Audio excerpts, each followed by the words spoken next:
Nanawagan si Surigao del Norte Representative Robert Ace Barbers sa National Bureau of Investigation at Philippine National Police na paigtingin ang pagmamatiyag laban sa umano'y mga fake news vloggers na binabayaran ng local politicians para daw sirain ang reputasyon ng mga karibal sa eleksyon.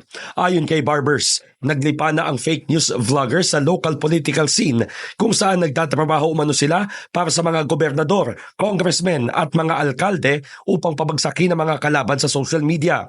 Dapat anyang habulin, imbestigahan at kasuhan ng mga tauhan mula sa regional offices sa mga vlogger na nagpapakalat ng fake news, kasinungalingan o disinformation na hinahire ng local politicians. Ipinaliwanag nito na dumarami ang mga vlogger na nagmamanipula ng video interviews, nagtatakda ng sariling news agenda at nagpapakalat ng mapanlinlang o gawa-gawang online content. Pinuri naman ng kongresista si NBI Director Jaime Santiago matapos ang walang takot na pagsisiyasat at pagsasampa ng reklamo laban sa ilang kilalang personalidad dahil sa pagpapakalat ng viral at kontrobersyal na pulveron video ni Pangulong Bongbong Marcos.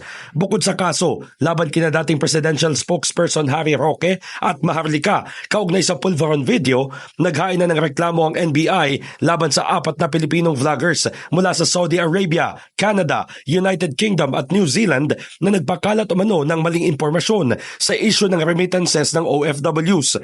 Hinimok din ni Barbers ang PNP na magpakalat ng regional anti-cybercrime units para imbestigahan ang local fake news vloggers na bigla na lamang sumulpot sa local politics. Bagamat iginagalang umano ng mambabatas ang constitutional provision ng malayang pagpapahayag, walang lisensya ang mga abusadong vlogger na magpakalat ng kasinungalingan laban sa isang individual. In the heart of changing lives, ako si Brigada Haji Caaminio ng 105.1 Brigada News FM Manila, the Music and News Authority.